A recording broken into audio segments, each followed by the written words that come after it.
भगवंत मान की सरकार का और पुलिस का नारा है, मारो जवान को और मारो किसान को। गीला पंजाब भगवंत मान की सरकार ने बनाया है। कुछ दिन पहले पंजाब की सरकार के 3 वर्ष पूरे हुए थे और बड़े बड़े फुल पेज एडवर्टीजमेंट दिए गए थे कि रंगीला पंजाब भगवंत मान की सरकार ने बनाया है। लेकिन दुर्भाग्य है कि जो कांग्रेस नारा जय जवान जय किसान का देती थी, आज नारा पंजाब में चल रहा है, मारो जवान को और मारो किसान को। आज पंजाब की सरकार का नारा, भगवंत मान की सरकार का और पुलिस का नारा है, मारो जवान को और मारो किसान को। पूरी तरह से पंजाब पिछले 3 साल में एक गुंडा राज में तब्दील हो चुका है, एक पुलिस स्टेट में तब्दील हो चुका है। जैसा कि कर्नल साहब ने बताया कि बॉर्डरिंग स्टेट है और इंटेलिजेंस के मामले में पुलिस और आर्मी हाथ मिलाकर दोनों काम करती हैं। आज अगर पुलिस और आर्मी के जवानों के बीच में इस तरह के डिफरेंसेस जो कि पूरे देश के अंदर देखने को मिल रहे हैं, और पंजाब का जो एपिसोड अभी आप लोगों के सामने आया, इसके थोड़ा सा हिस्ट्री में जाने की जरूरत है। 13 और 14 की रात को यह घटना घटती है। ढाबे वाले को कंप्लेनेंट बनाया जाता है, उसके आधार पर एफआईआर होने में भी 3 दिन लगते हैं। 1 बजे कर्नल बाग जो है वो हॉस्पिटल में जाते हैं और सुबह 6 बजे उनका प्लास्टर होता है। तो जो सरकार कहती है हमने मेडिकल की सुविधाएं इतनी अच्छी कर दी हैं, मोहल्ला क्लिनिक खोल दिए हैं और फर्जीवाल पता नहीं क्या क्या बात करते हैं।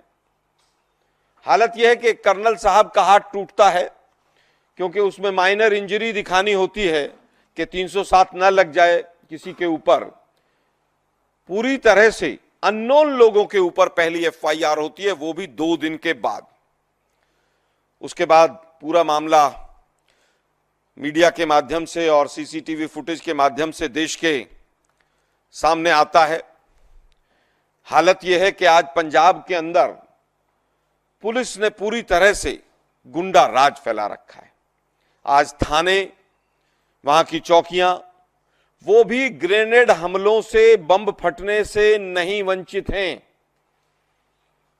जो केजरीवाल जी वहां पर जाकर विपासना की बात करते हैं, ये तो केवल एक छोटा सा एपिसोड है जिसके अंदर किस तरह की घटनाएं घटती हैं। आज हालत यह है कि कल गवर्नर के इंटरफेरेंस के बाद जो पीड़ित परिवार है उसको सुरक्षा देने की बात की गई। आप लोग सोच सकते हैं सुरक्षा किससे? सुरक्षा पंजाब पुलिस के वर्दीधारी कुछ गुंडों से। गैंगस्टर से सुरक्षा नहीं है। गैंगस्टर्स विदेशों में बैठकर अपना काम कर रहे हैं, पंजाब में ड्रोन आ रहे हैं और ड्रग्स माफिया जो है वो पूरी तरह से काम कर रहे हैं। पुलिस वाले सस्पेंड हो जाते हैं, फिर बहाल हो जाते हैं, पता नहीं क्या क्या होता है ड्रग्स के मामले में भी। आज हालत यह है कि एक सिपाही, एक फौजी, वो भी अपने आप को सुरक्षित महसूस नहीं कर रहा है। एक कर्नल रैंक का इन सर्विस ऑफिसर, जिस तरह से आज उसकी सुरक्षा भी पुलिस जिसको करनी चाहिए, पुलिस से ही सुरक्षा मांगी जा रही है कि इससे बचाओ, इन गुंडों से बचाओ हमें। बड़ा ही गंभीर विषय है, दुख का विषय है, तकलीफ का विषय है और बड़े संवेदनशील बात है कि हमारे एक पटियाला के अंदर सर्विंग कर्नल पुष्पेंद्र बाथ और उनके बेटे की जिस तरह से बर्बरता से पुलिस के खाकी वर्दी के अंदर, पुलिस जिसका काम दुनिया को प्रोटेक्शन देना है, हर सिटीजन को प्रोटेक्शन देना है, उसके कुछ लोग 12 अधिकारी जिन्होंने बर्बरता से एक सर्विंग कर्नल की मार पिटाई की, हाथ टूट गया, जिस तरह का इंसिडेंट हुआ। 4 दिन तक एफआईआर नहीं की गई, एसपी से मिलने का समय नहीं मिला। तो ये एक बड़ा ही संवेदनशील विषय है कि पंजाब जैसी जगह जो बॉर्डरिंग स्टेट है और जहां पर हर डिस्ट्रिक्ट के अंदर फौज की एस्टेब्लिशमेंट है, फौज का पुलिस का बड़ा घनिष्ठ संबंध रहता है, बॉर्डरिंग स्टेट होने के नाते साथ ऑपरेशंस करते हैं, और उसके बावजूद ऐसी स्थिति पैदा हो कि लॉ एंड ऑर्डर बिल्कुल पूरी तरह से चरमरा गया है, जिस तरह की आम आदमी पार्टी की सरकार के कुछ कार्यकाल के दौरान हुआ है। ऐसा इंसिडेंट हमने पंजाब में होते हुए नहीं देखा है पिछले 40-50 सालों के अंदर।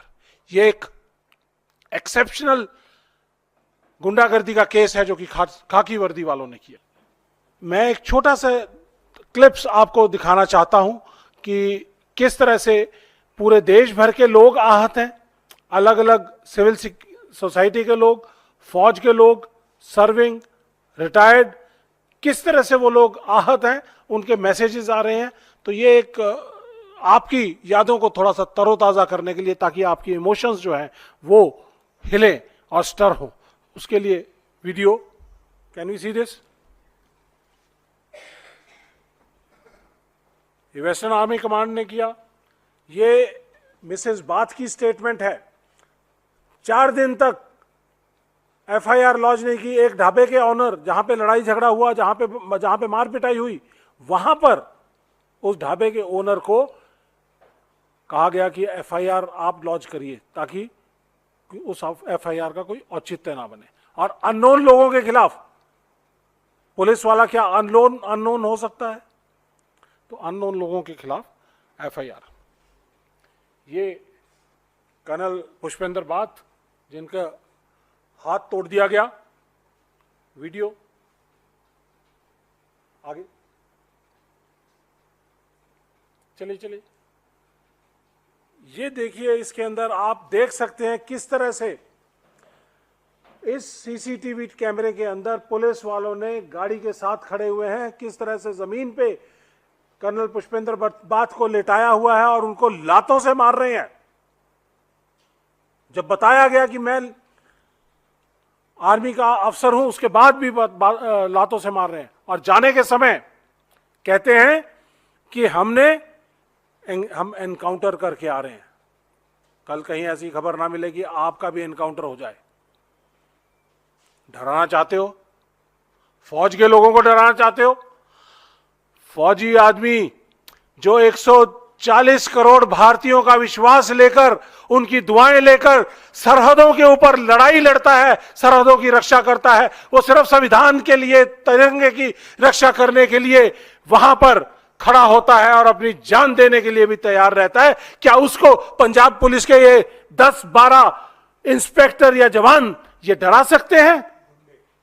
ये खाकी के गुंडे, 12 गुंडे, मैं पुलिस वालों के लिए नहीं बोलना चाहूंगा, लेकिन ये जो 12 लोग हैं, इनके लिए खास कहना चाहूंगा कि जिस तरह का गुंडागर्दी का मातम, गुंडागर्दी का जिस तरह का हालात उन्होंने वहां पर पैदा किए, उनसे फौज का कोई भी आदमी ना तो डरा है ना डरेगा।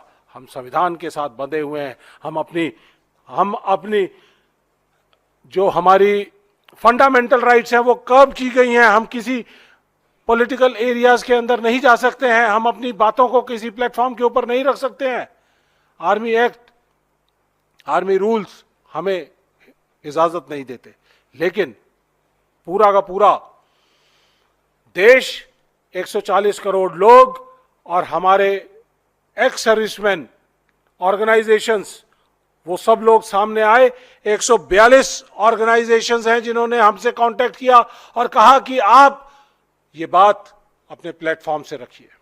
मिसेस बाथ से हमारी बात हुई, उन्होंने कहा कि आज वहां पर मोर्चा है, वहां पर पंजाब में पटियाला में डीसी को ज्ञापन दिया जा रहा है, वहां पर बहुत सारे लोग, पूर्व सैनिक लोग इकट्ठे हुए हैं, जवान और किसान। जो पंजाब का किसान है उनमें से भी 70-75% जो है वो फौजी परिवारों से आते हैं, वो लोग भी सहयोग कर रहे हैं।